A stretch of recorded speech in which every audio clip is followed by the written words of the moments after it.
Kaparthi మనోగతం YouTube channel స్వాగతం సుస్వాగతం. స్వాపర్తి మనోగతం YouTube channel స్వాగతం.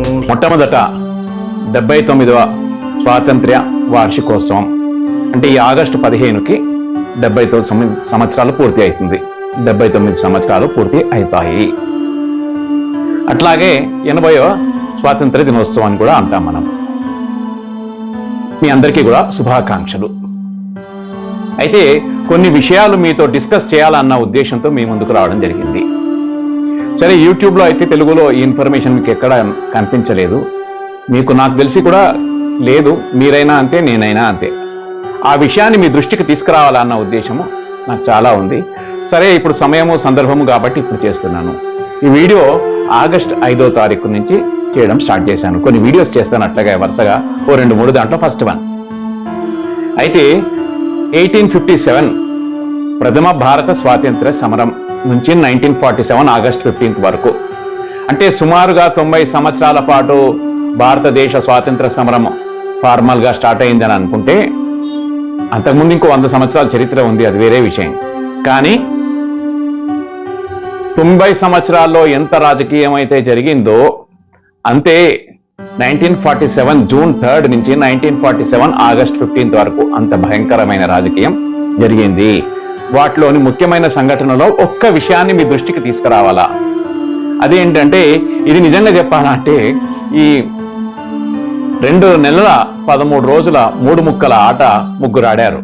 ఒకటి బ్రిటిష్ ప్రభుత్వము, లార్డ్ మౌంట్ బ్యాటన్, పెద్ద కిలాడి.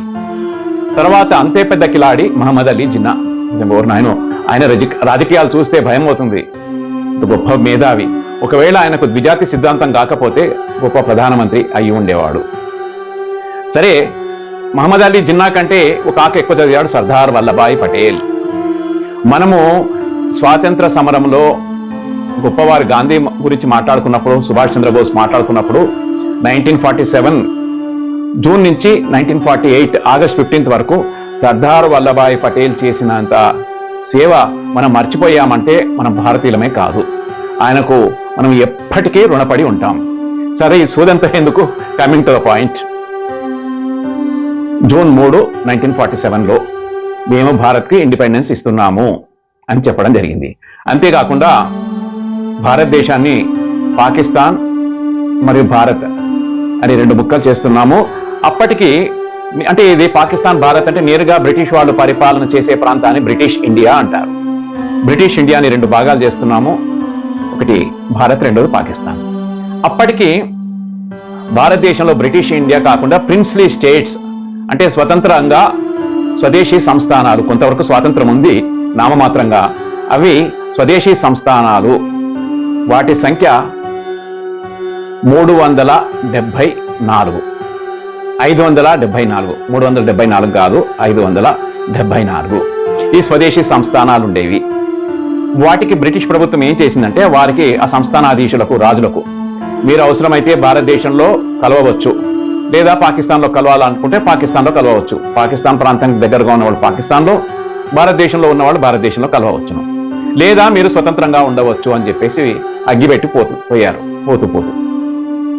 దాంతో చాలా మందికి, ముఖ్యంగా భారతదేశంలో ఉన్న స్వదేశీ సంస్థానాలకు ఒక పెద్ద పార్టీ, సుమారుగా 12 ఉన్నాయి. వాటిలో జునాగఢ్ ఒకటి, హైదరాబాద్ ఒకటి, భూపాల్ ఒకటి, అట్లాగే జోధ్పూర్ ఒకటి, కొంతవరకు ట్రావెన్కోర్, మైసూర్ లాంటి సంస్థానాలు వారు స్వతంత్రంగా ఉండాలి అని అనుకున్నారు.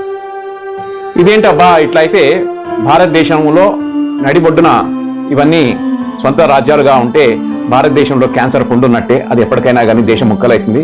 ఎటువంటి పరిస్థితుల్లో వీటిని భారతదేశంలో కలపాలా అని చెప్పేసి కంకణం కట్టుకున్నాడు సర్దార్ వల్లభాయ్ పటేల్. సరే, పెద్ద సంస్థానం ఏదంటే రాజస్థాన్లో. రాజస్థాన్ పూర్తిగా పాకిస్తాన్కి సరిహద్దున ఉంటుంది. చాలా పెద్ద వైశాల్యం గల రాష్ట్రం. ఇప్పటికి కూడా 343 లక్షల చదరపు కిలోమీటర్లు.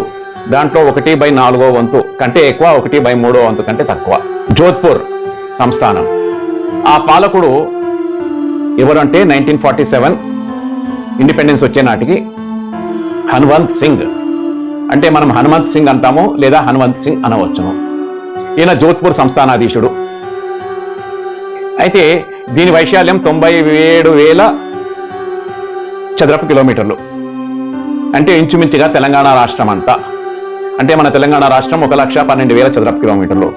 ఒక 10,000 కిలోమీటర్లు 15,000 కిలోమీటర్లు తక్కువ తెలంగాణ రాష్ట్రం అంత పెద్ద రాష్ట్రం, సంపన్న రాష్ట్రము. పైగా ఈ జూన్ 3వ తారీఖున ప్రకటించినప్పుడు హనుమంత్ సింగ్ తండ్రి రాజు, ఆయన పేరు ఏంటంటే ఉమేద్ సింగ్. రాజా ఉమేద్ సింగ్ కి సర్దార్ వల్లభాయ్ పటేల్ కి మంచి స్నేహం ఉండేది.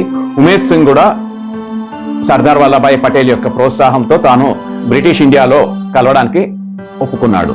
బ్యాడ్ లక్ ఏంటంటే జూన్ 9వ తారీఖున ఆయన చనిపోవడం జరిగింది. తర్వాత ఆయన కొడుకు హనుమంత్ సింగ్ రాజు అయ్యాడు. ఈ హనుమంత్ సింగ్ కూడా బాగా చదువుకున్నవాడు, పాలిటిక్స్ చదివాడు, ఎంఏ పొలిటికల్ సైన్స్ అట. మరి ఏం చదివాడో నాకైతే తెలియదు, మనకు ఎవరికీ తెలియదు. ఈయనకు మహమ్మద్ అలీకి జిన్నాకు చాలా స్నేహం ఉండేది. అట్లాగే భూపాల్ నవాబు తో మంచి స్నేహంగా ఉండేవాడు. జూన్ 15వ తారీఖున తాను ప్రమాణ స్వీకారం చేసిన తర్వాత అతని యొక్క ఆలోచన విధానంలో మార్పు వచ్చింది. ఆ విషయాన్ని బాగా గమనించాడు. హనుమంత్ సింగ్ యొక్క రాజకీయాలను సర్దార్ వల్లభాయ్ పటేల్ కనిపెడుతూనే ఉన్నాడు. ఎందుకంటే జోధ్పూర్లో కూడా పటేల్కు సన్నిహిత సంబంధాలు ఉండేవి రాజకుటుంబంలో. అక్కడ ఏం జరిగేది అన్ని విషయాలు చెప్పేవాడు. గొప్ప స్పై. అజిత్ దోబాల్ ఎట్లాగో సర్దార్ వల్లభాయ్ పటేల్ కూడా అంతే. కాకపోతే అజిత్ దోబాల్ రాజకీయవేత్త కాదు, Sardar Vallabhbhai Patel all in one. ఈయన హనుమంత్ సింగ్ ఆగస్టు 5వ తారీఖున రహస్యంగా మహమ్మద్ అలీ జిన్నాను కలిశాడు. కలిస్తే మహమ్మద్ అలీ జిన్నా ఒక ఆఫర్ ఇచ్చాడనమాట. మీ రాష్ట్రము అంటే మీ సంస్థానము పాకిస్తాన్లో కలపండి, మీకు ఏమి కావాలంటే అది ఇస్తా అని చెప్పి ఆఫర్ ఇచ్చాడు. అయితే దాంట్లో మీరేమేమి ఇవ్వగలుగుతారు అని హనుమంత్ సింగ్ అడిగితే, జోధ్పూర్ నుంచి కరాచీకి రైల్వే లైన్ వేస్తాను, అప్పుడు మీకు ఆహార ధాన్యాలు కొంత కొరత ఉండేది, ఆహార ధాన్యాలు ఇస్తాను. అట్లాగే మీరు ఆయుధాలు దిగుమతి చేసుకోవచ్చు ఇతర దేశాల నుంచి. మీరు పాకిస్తాన్లో ఉంటూ కూడా ఒక సంస్థానం లాగా బ్రిటిష్ కాలంలో ఒక సంస్థానం ఎలా ఉండేదో అలాంటి సౌకర్యాలన్నీ కూడా మీరు పొందవచ్చును. మీరు కావాలంటే ప్రధానమంత్రిని పెట్టుకోవచ్చు, జెండా వేరేగా పెట్టుకోవచ్చు, విదేశాంగ విధానం వేరేగా ఉంటుంది, మీకు ఏది కావాలంటే అన్ని సౌకర్యాలు ఇస్తాను అని చెప్పాడు. ఇవన్నీ కూడా ఫేక్. మహమ్మద్ అలీ జిన్నా ఈ సంస్థానాధీశులకు ఇచ్చిన ఏ ప్రామిస్ని కూడా హానర్ చేయలేదు, చెత్తబుట్టలు పడేసేవాడు. అయితే అంతేకాకుండా ఆలోచన చేస్తూ ఉంటే తన డెస్క్ నుంచి ఒక ఫైల్ తీసిచ్చి, దీని మీద నేను సంతకం పెడుతున్నాను, నువ్వు ఏం రాసుకుంటావో అది రాసుకో అని చెప్పడం జరిగిందనమాట. అయితే రాజా హనుమంత్ సింగ్ ఆ కాగితం తీసుకున్నాడు, దగ్గర పెట్టుకున్నాడు. సరే, నేను సొంత నిర్ణయాలు తీసుకోలేను, మా సర్దారులతో మాట్లాడాలి, తర్వాత నేను మళ్ళా ఒక 4-5 రోజుల్లో వస్తాను అని చెప్పి వెళ్ళడం జరిగింది.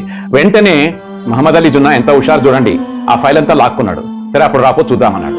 ఇదంతా కూడా సర్దార్ వల్లభాయ్ పటేల్ విపి మేనన్ అంటే పటేల్ యొక్క సెక్రటరీ ఇది గమనిస్తూ ఉన్నాడు. ఈ వార్త వెంటనే పటేల్కి అందింది. అయితే ఫ్రెండ్స్, ఇక్కడ పటేల్ ఎటువంటి రాజకీయం చేశాడు? ఆయన ఇంచుమించుగా జోధ్పూర్ పాకిస్తాన్లో కలిసిపోయేది. ఒక్క విషయం చెప్పాలి ఇక్కడ, జోధ్పూర్ రాజు హిందువే, జనాభా కూడా 85% హిందువే. కానీ మాయమాటలు ఆఫ్ మహమ్మద్ అలీ జిన్నా లోనానికి గురై ఈ ప్రామిస్ చేయడానికి సిద్ధపడ్డాడు. అప్పుడు ఆయన వయసు కేవలం 24 ఏళ్ళు. ఎవరిది? రాజా హనుమంత్ సింగ్ది. ఐరిష్ అమ్మాయిని మ్యారేజ్ చేసుకున్నాడు. కొంత వెస్టర్న్ థాట్స్ ఎక్కువ, పొలిటికల్ సైన్స్ బాగా చదువుకున్నాడు. అయినా కానీ తన రాజ్యాన్ని పాకిస్తాన్లో కలపడానికి ఒప్పుకున్నాడు. ఇన్ఫార్మల్గా ఒప్పుకున్నట్టే. కాకపోతే సంతకం మాత్రం ఒక్క మాట, నేను మా ప్రజలతో, మా సర్దార్లతో, మా తల్లితో, మా కుటుంబం రాజకుటుంబంతో మాట్లాడి చేస్తా అని చెప్పాడు. ఇది ఎవరికి లీక్ చేయొద్దు అని కూడా చెప్పాడట. ఇదంతా పటేల్కి తెలిసింది. అయితే అస్సలు కాంటెంట్, అస్సలు విషయము, సర్దార్ వల్లభాయ్ పటేల్ జోధ్పూర్ని పాకిస్తాన్లో కలవకుండా ఎటువంటి ఎత్తులు వేశాడు, ఎటువంటి రాజకీయం చేశాడు అన్న విషయాన్ని మనం తప్పనిసరిగా పార్ట్ 2లో తెలుసుకుందాం. తప్పనిసరిగా ఇది వ్యూ చేయండి. మంచి ఇన్ఫర్మేషన్. నాకు తెలిసి తెలుగు బుక్స్లో, తెలుగు పేపర్లలో, తెలుగు మీడియాలో ఎక్కడా మీకు కనిపించలేదు. నేను బాగా హోంవర్క్ చేసి, హార్డ్ వర్క్ చేసి ఈ నోట్స్ని గ్యాదర్ చేసి ప్రిపేర్ చేశాను.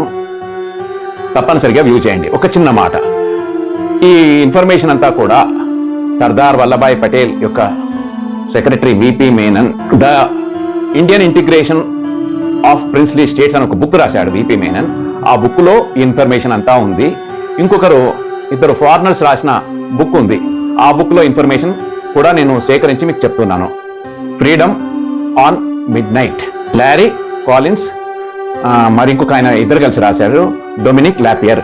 ఈ ఇద్దరు కలిసి బుక్ రాశారు. చాలా ఇంపార్టెంట్ బుక్ ఇది. దీనికి చాలా ఇన్ఫర్మేషన్ ఉంటుంది ఇండియన్ ఇండిపెండెన్స్ పైన. ఆ రెండు బుక్కుల్లో ఉన్న ఇన్ఫర్మేషన్ కోడ్ చేస్తూ, అంటే బుక్స్ ఏం నేను చదవలేదు, వేరే దగ్గర చదివిన వాటిని కోడ్ చేస్తూ ఉంటే ఆ ఇన్ఫర్మేషన్ మీ దగ్గర తీసుకురావడం జరిగింది. ఫ్రెండ్స్, నిజంగానే నేను ఇచ్చిన కాంటెంట్ మీకు నచ్చితే లైక్ చేయండి, షేర్ చేయండి, చిన్న కామెంట్ చేయండి బ్రో. తద్వారా కాపాడుతిట్టి మరింత మంచి కాంటెంట్ ఇవ్వడానికి మీరు మాకు అవకాశం ఇచ్చిన వారు అవుతారు. జై హింద్.